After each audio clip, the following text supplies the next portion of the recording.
Good wishes to all of you. History of Modern India.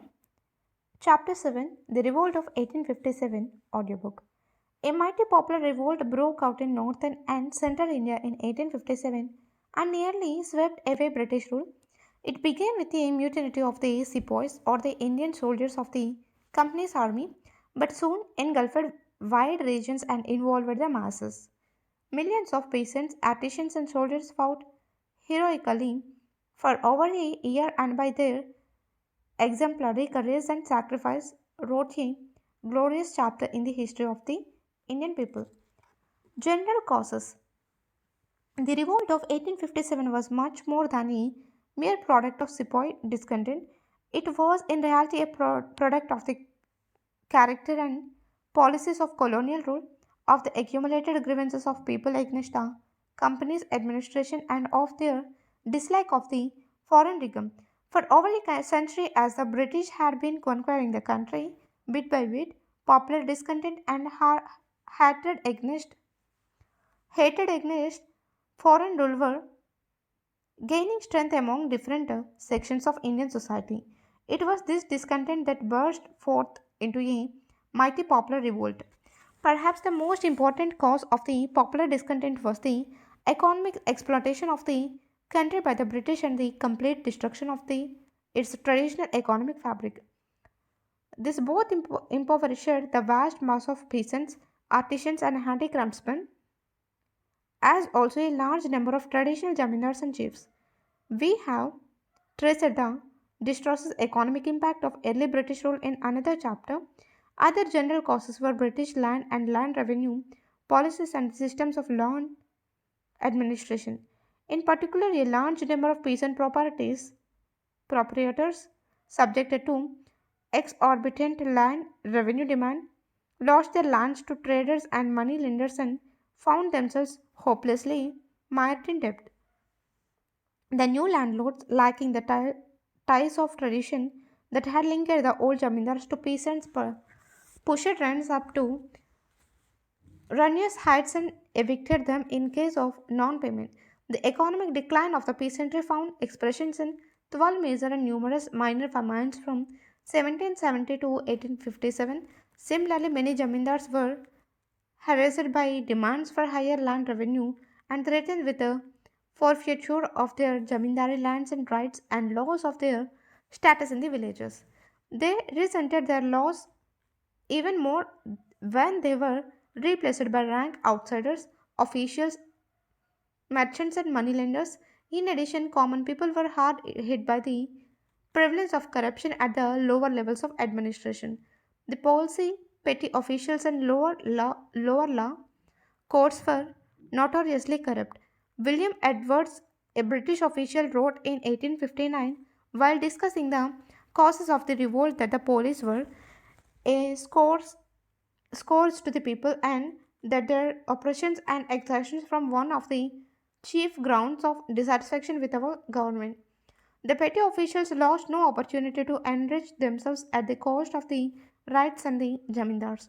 The complex judicial system enabled the rich to oppress the poor, flogging, torture, and jailing of the cultivators for arrears, arrears of rent or land revenue or interest on debt were quite common.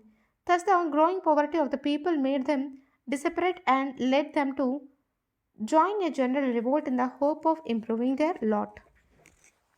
The middle and upper classes of Indian society, particularly in the north, were hard hit by their exclusion from well-paid higher posts in the administration. The gradual disappearance of Indian states deprived those Indians who were employed in them in high administrative and judicial posts of their means of livelihood. British supremacy as also British supremacy also led to the rise of persons who made a living by following cultural pursuits. The Indian rulers had been patrons of art and literature and had supported scholars and religious preachers. The displacement of these rulers by the East India Company means the sudden withdrawal of this patronage and the impoverishment of those who had depended on it. Religious preachers, pandits, and Maulvis, who felt that their entire future was threatened, were to play an important role in spreading hatred against foreign rule. Another basic cause of the unpopularity of British rule was its very foreigners. The British remained perpetual foreigners in the country. For one, there was no social link to communication between them and the Indians. Unlike foreign conquerors before them, they did not mix socially even with the upper classes of Indians. Instead, they were filled with racial superiority and treated Indians with contempt and arrogance. As Sayyid Ahmad Khan wrote later, even natives of the highest rank never came into the presence of officials but with an inward fear and trembling. Most of all, the British did not come to settle in India and to make in their home. Their main aim was to enrich themselves and then go back to Britain along with their wealth. The people of India were aware of this basically foreign character of the new rulers. Sorry, they refused to recognize the British as their benefactors and looked upon every act of theirs with suspicion. They had the same vague anti British feeling, which found expression even earlier than the revolt in numerous popular uprisings against the British. The period of the growth of discontent among the people coincided with certain events which shattered the general belief in the invincibility of British arms and encouraged the people to believe that the days of the British regime were numbered. The British Army suffered major reversals in the First Afghan War 1838 to 42, in the Punjab Wars 1845 to 49, and in the Crimean War 1854 to 56. In 1855 to 56, the Santhal tribesmen of Bihar and Bengal rose up, armed with the axes and bows and arrows, and revealed the potential of a popular uprising by temporarily sweeping away British rule from their area. Though the British ultimately won these wars and suppressed the Santal uprising. The disasters they suffered in major battles revealed that the British army could be defeated by determined fighting, even by an Asian army. In fact, the Indians made a serious error of political judgment by underestimating British strength. This error was to cost the rebels of 1857 dear. At the same time, the historical significance of this factor should not be missed. People do not revolt simply because they have the desire to overthrow their rulers.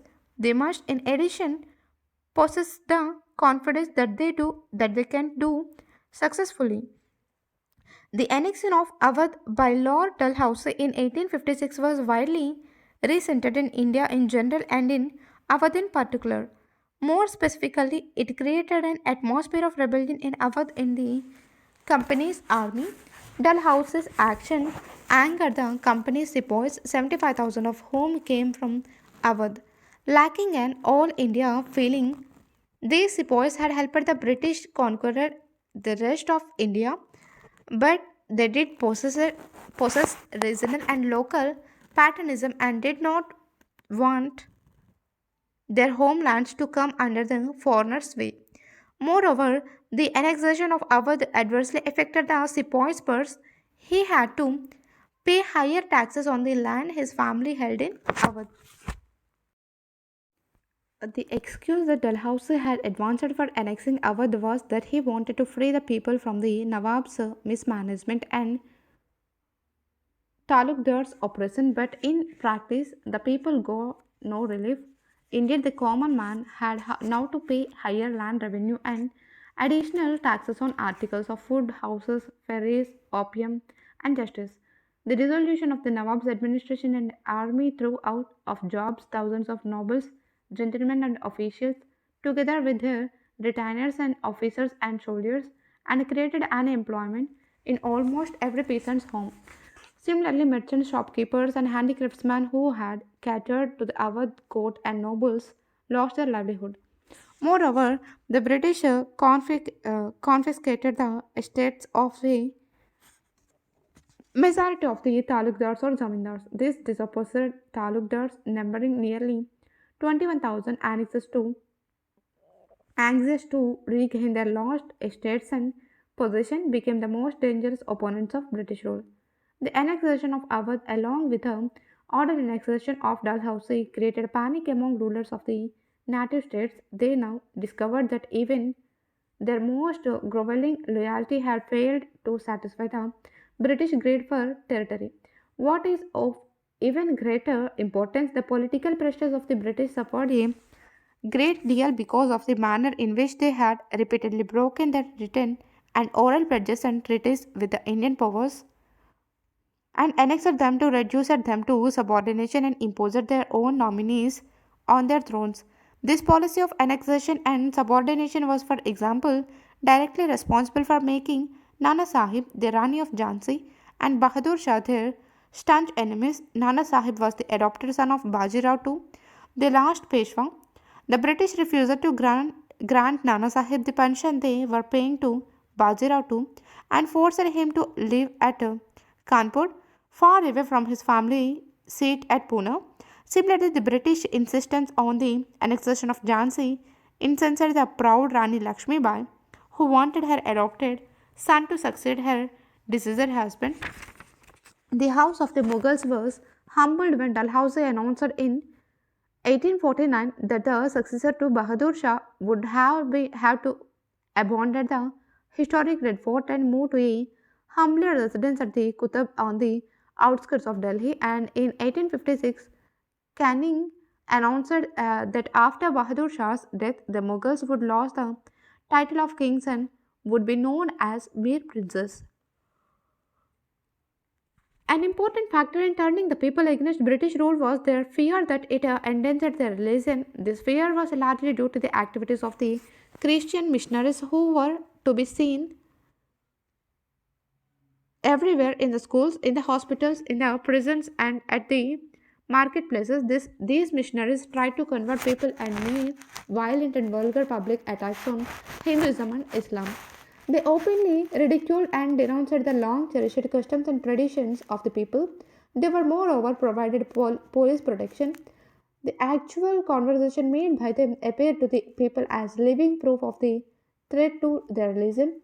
Popular suspicion that the alien government supported the activities of the missionaries was strengthened by certain acts of the government and the actions of some of its officials. In 1850, the government enacted a law which enabled a convert to Christianity to inherit his ancestral property.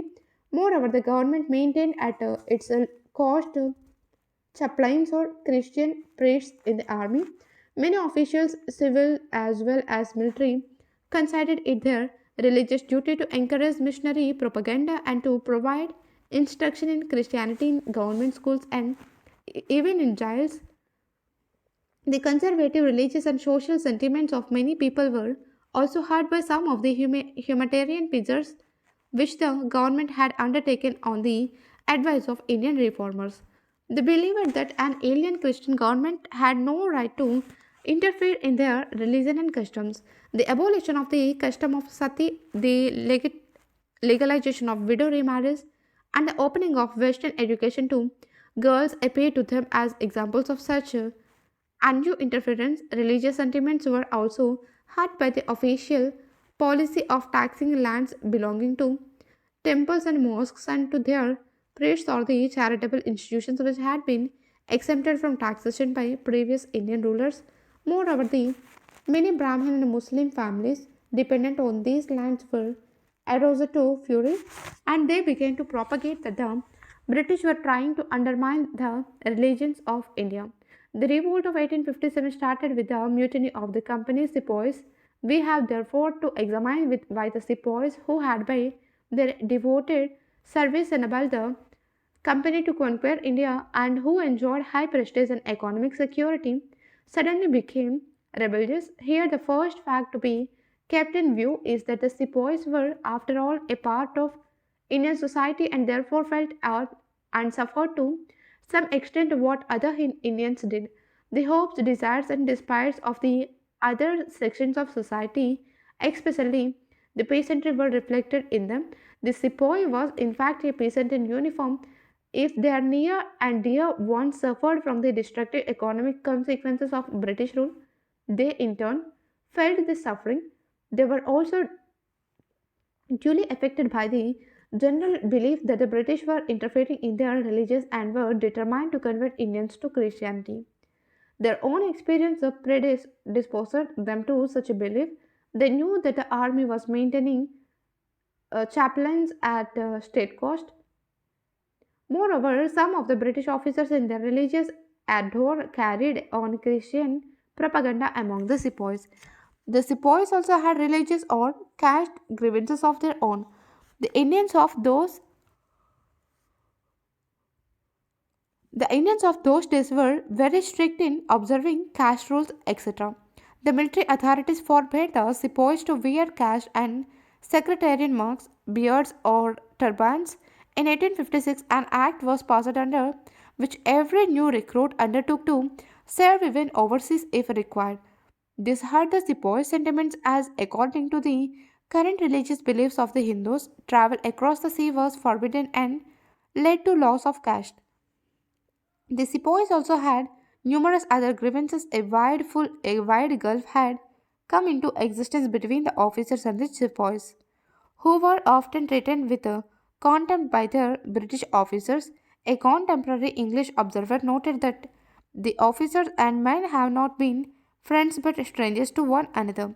The sepoy is esteemed an inferior creature. He is sworn at, he is treated roughly, he is spoken of as a nigger, he is addressed as a sour or pig. The younger man treat him as an inferior animal, even though a sepoy was as good a soldier as his British counterpart. He was paid much less and lodged and fed in a far worse manner than the latter. Moreover, he had little prospect of a rise. No Indian could rise higher than a subedar, drawing 60 to 70 rupees a month.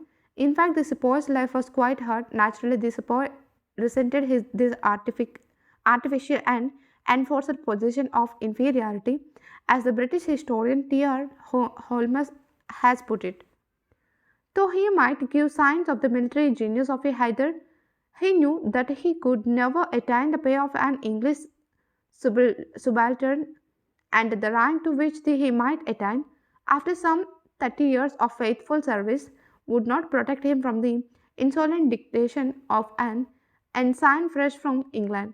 A more immediate cause of the sepoys' dissatisfaction was the recent order that they would not be given the foreign service allowances but when serving in Sindh or in the Punjab. This order resulted in a big cut in the salaries of a large number of them. The annexation of Awadh, the home of many sepoys, further inflamed their feelings. The, uh, the, dis- sorry, the dissatisfaction of the sepoys had, in fact, a long history. A sepoy mutiny had broken out in Bengal as early as 1764. The authorities had suppressed it by blowing away 30 sepoys from the mouths of guns. In 1806, the sepoys at Vellore mutinied but were crushed with a terrible violence, with several hundred men dying in battle.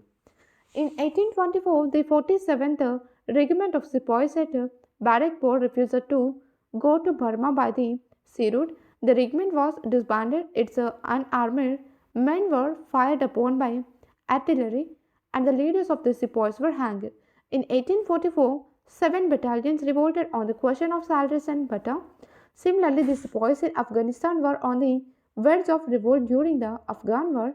Two subedars, a Muslim and a Hindu, were shot dead for giving expression to the discontent in the army. Dissatisfaction was so widespread among the sepoys that Frederick Halliday, Lieutenant Governor of Bengal in 1858, was led to remark that the Bengal army was more or less mutinous, always on the verge of revolt, and certain to have mutinied at one time or another as soon as provocation might combine with opportunity.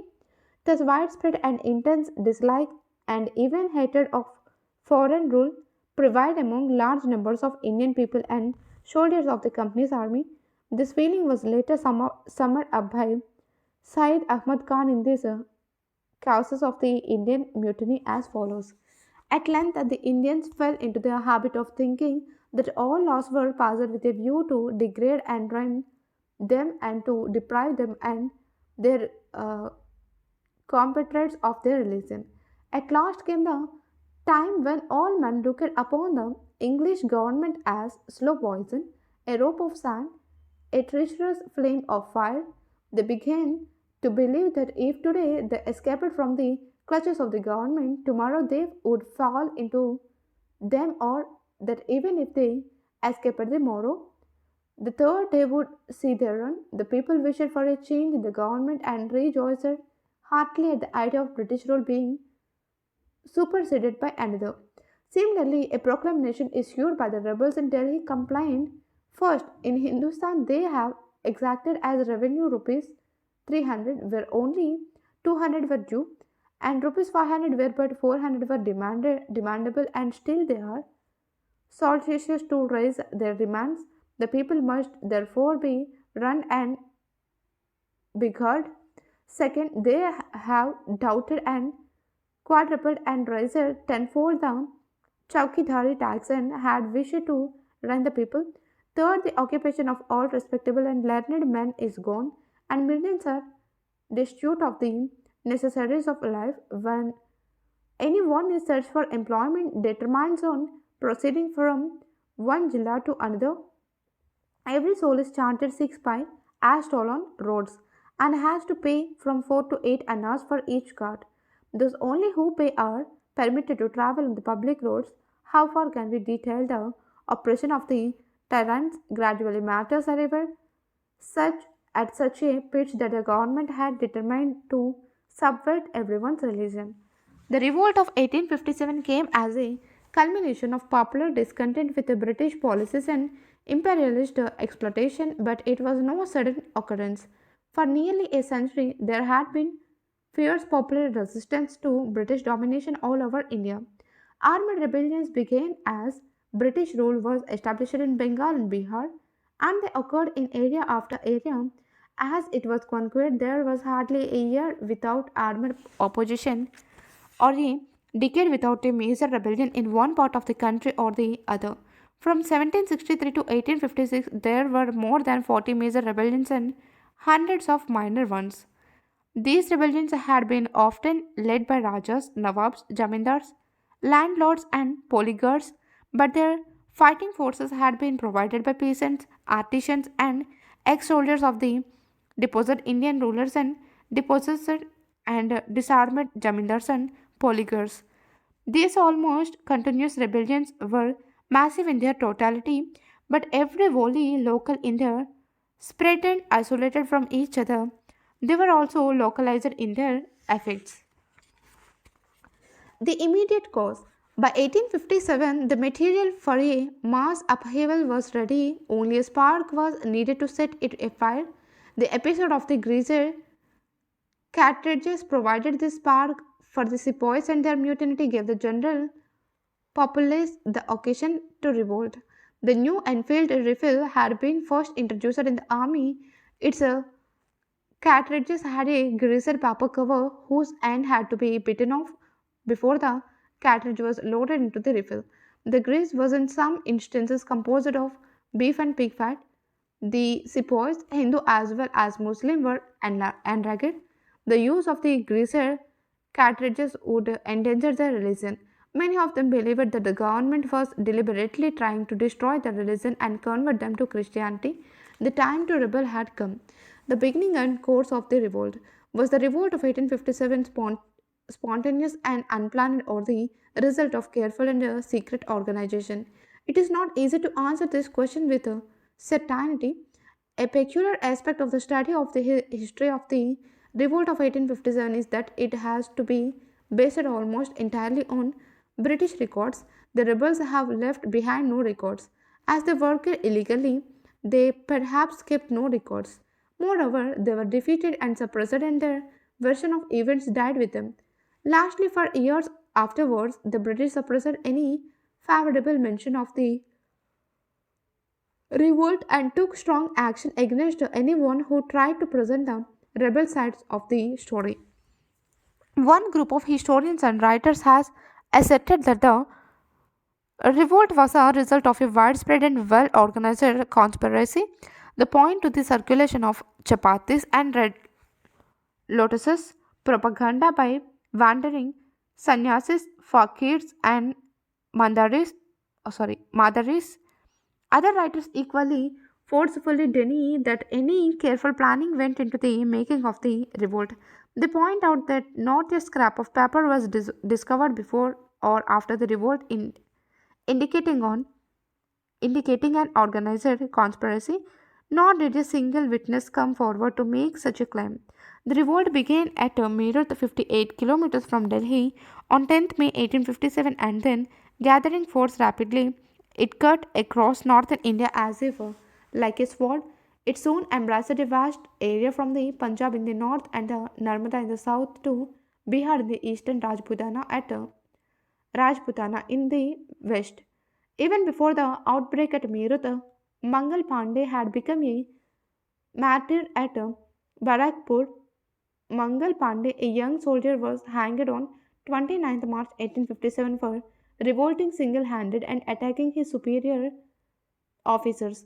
This and many similar incidents were a sign that discontent and rebellion were brewing among the sepoys. And then came the explosion at Meerut. On 24th April, 90 men of the 3rd Native Cavalry refused to accept the grazed cartridges. On 9th May, 85 of them were dismissed, sentenced to 10 years imprisonment and put into fetters. This sparked off a general mutiny among the Indian soldiers stationed at Meerut.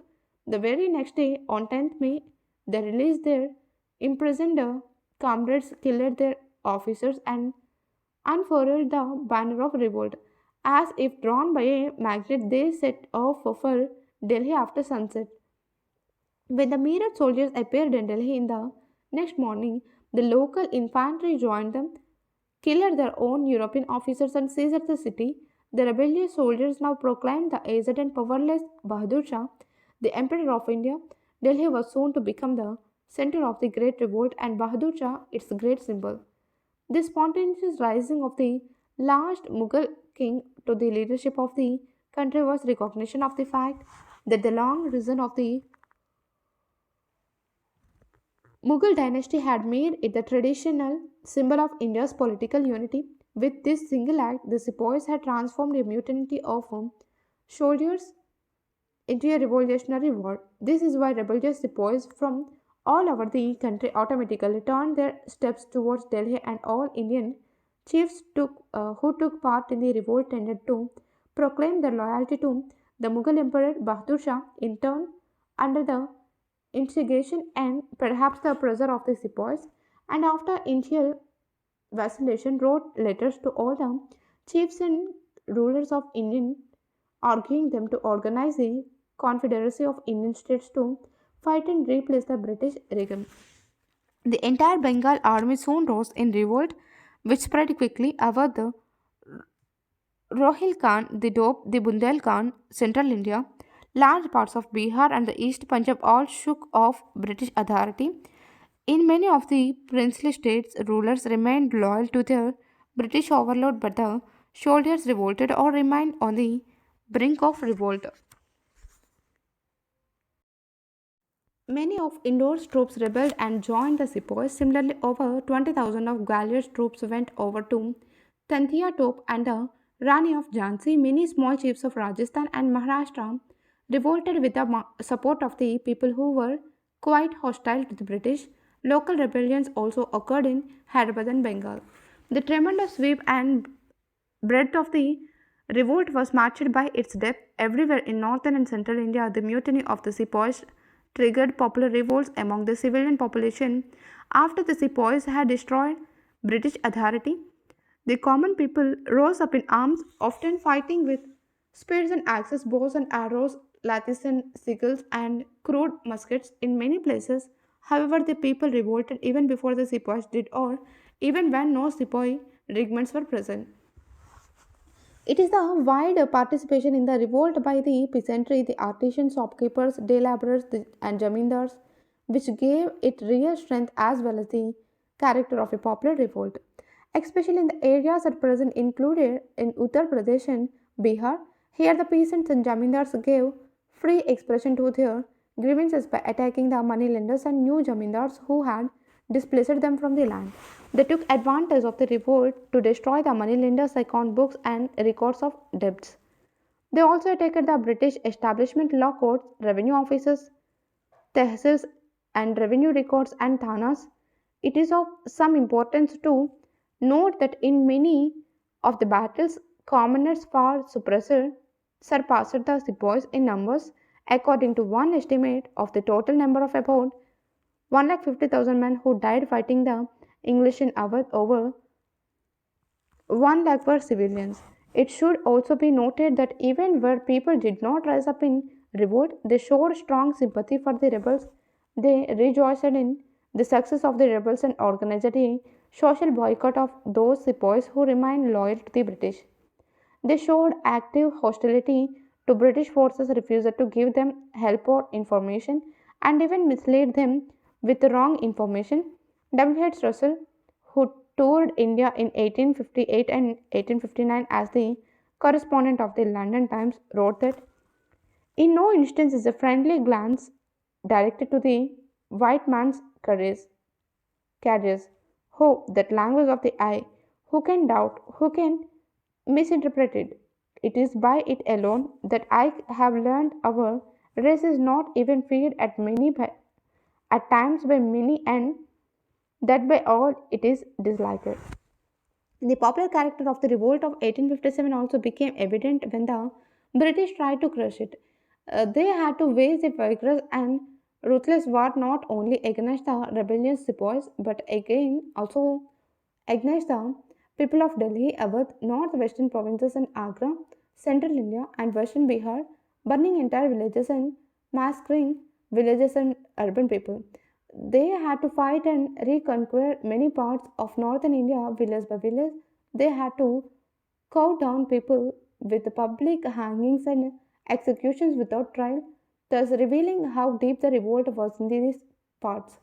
Much of the strength of the revolt of 1857 lay in Hindu Muslim unity among the soldiers and the people as well as among the leaders. There was complete cooperation as between Hindus and Muslims. All the rebels recognized Bahadur Shah, a Muslim, as their emperor. Also, the first thoughts of the Hindu sepoys that Meerut was to march straight to Delhi. The Hindu and the Muslim rebels and sepoys respected each other's sentiments. For example, wherever the revolt was successful, orders were immediately issued banning cow slaughter out of respect for Hindu sentiments. Moreover, Hindus and Muslims were equally well represented at all levels of the leadership. The role of Hindu Muslim unity in the revolt was indirectly acknowledged later by Edgerson, a senior British official, when he bitterly complained in this instance we could not play of the Mohammedans against the Hindus. In fact, the events of 1857 clearing bring out that the people and politics of India were basically not communal in medieval times and before 1858.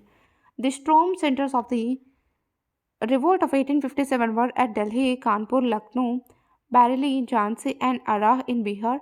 At Delhi, the nominal and symbolic leadership belonged to the Emperor Bahadur Shah, but the real command lay with a court of soldiers headed by General Bakht Khan, who had led the revolt of the Bareilly troops and brought them to Delhi. In the British army, he had been an ordinary subedar of artillery.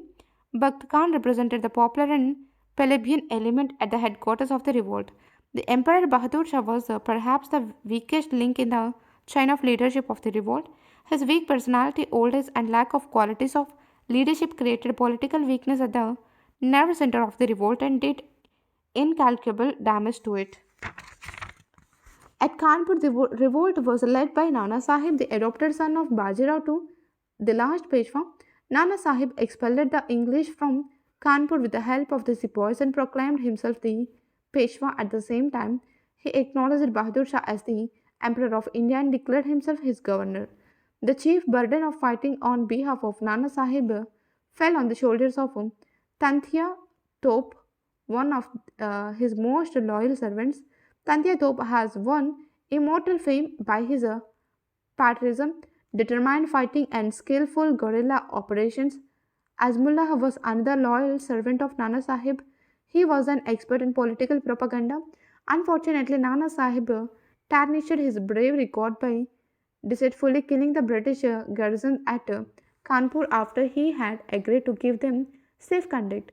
The revolt at Lucknow was led by Hazrat Mahal, the Begum of Awadh, who had proclaimed her young son Birjes Qadar as the Nawab of Awadh, helped by the sepoys at Lucknow and by the Jamindars and peasants of Awadh. The Begum organized an all-out attack on the British. Compelled to give up the city, they later entrenched themselves in the residency building. In the end, the siege of the residency failed as the small British garrison fought back with a exemplary fortitude and valor. One of the great leaders of the revolt of 1857 and perhaps one of the greatest heroines of Indian history was the young Rani Lakshmi Bai of Jhansi. The young Rani joined the rebels when the British refused to acknowledge her right to adopt an heir to the Jhansi Gadi, annexed her state, and threatened to treat her as an instigator of the rebellion of the sepoys at Jhansi. The Rani vacillated for some time, but once she decided to throw in her lot with the rebels, she fought valiantly at the head of her troops. Tales of her bravery and courage and military skill have inspired her countrymen ever since. Driven out of Jhansi by the British forces after a fierce battle in which even women were seen working the batteries and disturbing ammunition, she administered the oath to her followers that with our own hands we shall not our Ajad Shahi independent rule bureau. She captured Gwalior with the help of Tantia Top and her trusted Afghan guards. Maharaja Sindhya, loyal to the British, made an attempt to fight the Rani, but most of his troops deserted to her. Sindhya sought refuge with the English at Agra. The brave Rani died fighting on 17 June 1858, clad in the battle dress of a soldier and mounted on a charger. Beside her fell her lifelong friend and companion, a Muslim girl. Kunwar Singh, a rank and discontent Jamindar of Jagdishpur near Arrah, was the chief organizer of the revolt in Bihar. Though nearly 80 years old, he was perhaps the most outstanding military leader and strategist of the revolt. Maulavi Ahmadullah of Faizabad was another outstanding leader of the revolt. He was a native of Madras, where he had started preaching armed rebellion. In January 1857, he moved towards the north to Faizabad, where he fought a large-scale battle against a company of British troops sent to stop him from preaching sedition. When the general revolt broke out in May, he emerged as one of its acknowledged leaders in Awadh. The greatest heroes of the revolt were, however, the sepoys, many of whom displayed great courage in the field of battle and thousands of whom unselfishly laid down their lives. More than anything else, it was their determination and sacrifice that nearly led to the expulsion of the British from India. In this patriotic struggle, they sacrificed even their deep religious prejudices. They had revolted on the question of the greased cartridges, but now, to expel the hated foreigner, they freely used the same cartridges in their battles. The weakness of the revolt and its suppression, even though it was spread over a vast territory and was widely popular among the people, the revolt of 1857 could not embrace the entire country or all the groups and classes of Indian society. It did not spread to South India and most of Eastern and Western India because these regions had repeatedly rebelled earlier. Most rulers of the Indian states and the big zamindars, selfish to the core and fearful of British might, refused to join in. On the contrary, the Sindhya of Gwalior, the Holkar of Indore, the Nizam of Hyderabad, the Raj of Jodhpur, and other Rajput rulers, the Nawab of Bhopal, the rulers of Patiala, Nabha, Jind, and other Sikh chieftains of Punjab, the Maharaja of Kashmir, the Ranas of Nepal, and many other ruling chiefs and a large number of big jamindars gave active help to the British in suppressing the revolt. In fact, no more than 1% of the chiefs of India joined the revolt. Governor General Canning later remarked that these rulers and chiefs acted as the breakwaters to the storm which would have otherwise swept us in one great wave.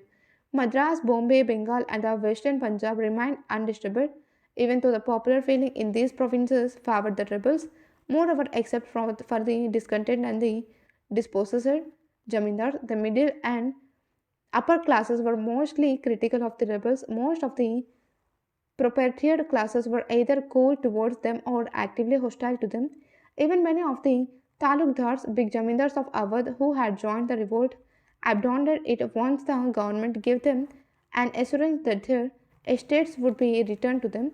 This made it very difficult for the peasants and soldiers of Awadh to sustain a prolonged guerrilla campaign.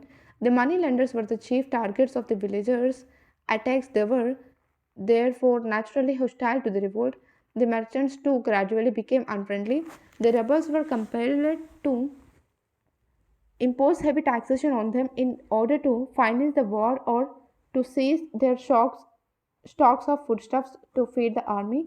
The merchants often hid their wealth and goods and refused to give free supplies to the rebels.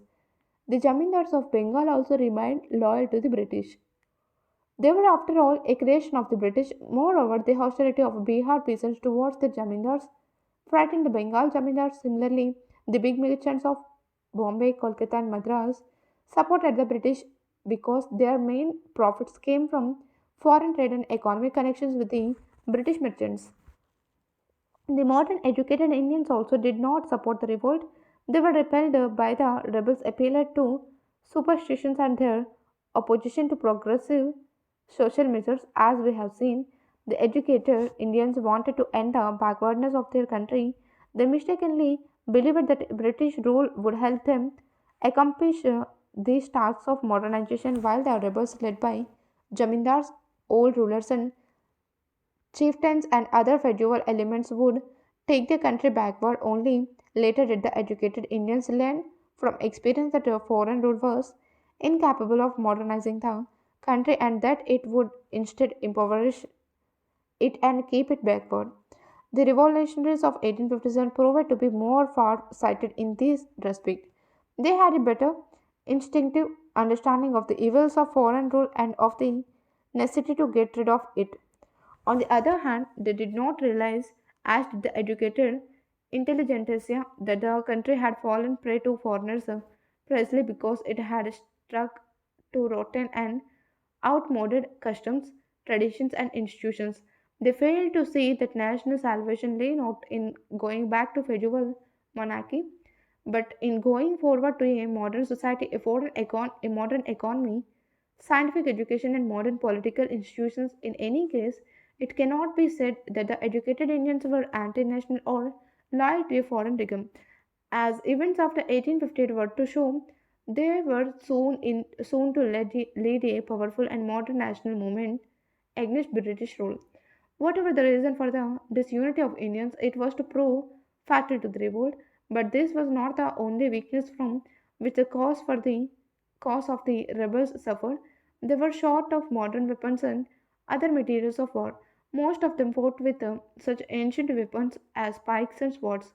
They were also poorly organized. The sepoys were brave and selfless, but they were also ill disciplined. Sometimes they behaved more like a rights mob than a disciplined army. The rebel units did not have a common plans of military action or authoritative heads or centralized leadership. The uprisings in different parts of the country were completely uncoordinated. The leaders were joined together by a common feeling of hatred for the alien rule, but by nothing else. Once they overthrew British power from an area, they did not know what sort of political power and institutions to create in its place. They were suspicious and jealous of one another and often indulged in suicidal quarrels. Similarly, the peasantry, having destroyed revenue records and Moneylenders, books, and overthrown the new zamindars became passive, not knowing what to do next. In fact, the weakness of the revolt went deeper than the failings of individuals. The movement had little understanding of colonialism, which had overpowered India, or of the modern world. It lacked a forward looking program, a coherent ideology, a political perspective, or a vision of the future society and economy. The revolt represented no societal alternative to be implemented after the capture of power. The diverse elements which took part in the revolt were united only by their hatred of British rule, but each of them they had different grievances and differing conceptions of the politics of free India. This absence of a modern and progressive program enabled the reactionary princes and jamindars to seize the levers of power of the revolutionary movements, but the feudal character of the revolt should not be stressed over too much. Gradually, the soldiers and the people were beginning to revolt a different type of leadership. The very effort to make the revolt a success was compelling them to create new types of organization. For example, at Delhi, a court of administrators consisting of 10 members, 6 army men, and 4 civilians was established. All its decisions were taken by a majority vote. The court took all military and administrative decisions in the name of the emperor. Similar efforts to create new organizational structures were made in other centers of the rebellion as Benjamin Disraeli warned the British government at the time. If they did not suppress the revolt in time, they would find other characters on the stage with whom to contend besides the princes of India. The lack of unity among Indians was perhaps unavoidable at this stage of Indian history. Modern nationalism was yet unknown in India. Patriotism meant love of one small locality or region or at most one state. All India interests and the consciousness that these interests bound all Indians together were yet to come. In fact, the revolt of 1857 played an important role in bringing the Indian people together and imparting to them the consciousness of belonging to one country. In the end, British imperialism, which a developing capitalist economy and at the height of its power the world over and supported by most of the Indian princes and chiefs, proved military too strong for the rebels. The British government poured immense supplies of men, money, and arms into the country, though Indians had later to repay the entire cost of their own suppression. The revolt was suppressed. Sheer courage could not win against a powerful and determined enemy who planned their every step. The rebels were dealt an early blow when the British captured Delhi on 20 September 1857 after prolonged and bitter fighting. The aged Emperor Bahadur Shah was taken prisoner. The royal princes were captured and butchered on the spot. The emperor was tried and exiled to Rangoon, where he died in 1862, bitterly lamenting the fate which had buried him far away from the city of his birth. Thus, the great house of the Mughals was finally and completely extinguished. With the fall of Delhi, the focal point of the revolt disappeared. The other leaders of the revolt carried on the brave but unequal struggle with the British mounting a powerful offensive against them. John Lawrence, Outram, Havelock, Neil, Campbell, and Hargreaves were some of the British commanders who earned military fame in the course of this campaign. One by one, all the great leaders of the revolt fell. Nana Sahib was defeated at Kanpur, defiant to the very end and refusing to surrender. He escaped to Nepal early in 1859, never to be heard of again. Tantia Tope escaped into the jungles of central India, where he carried on bitter and brilliant guerrilla warfare until April 1859, when he was betrayed by his zamindar friend and captured while asleep. He was put to death after a hurried trial on 15 April 1859. The Rani of Jhansi had died on the field of battle earlier on 17 June 1858. By 1859, Kunwar Singh, Bakht Khan, Khan Bahadur Khan of Bareilly, Rao Sahib, brother of Nana Sahib, and Maulavi Ahmadullah were all dead. while the Begum of Awadh was compelled to hide in Nepal. By the end of 1859, British authority over India was fully re established, but the revolt had not been in vain. It is a glorious landmark in our history, though it was a desperate effort to save India in the old way and under traditional leadership. It was the first great struggle of the Indian people for freedom from British imperialism. It paved the way for the rise of the modern national movement, the heroic and patriotic struggle of 1857 and the series of rebellions proceedings. It left an unforgettable impression on the minds of the Indian people, established valuable local traditions of resistance to British rule, and served as a perennial source of inspiration in their later struggle for freedom. The heroes of the revolt soon became household names in the country, even though the very mention of their names was frowned upon by the rulers. Thank you.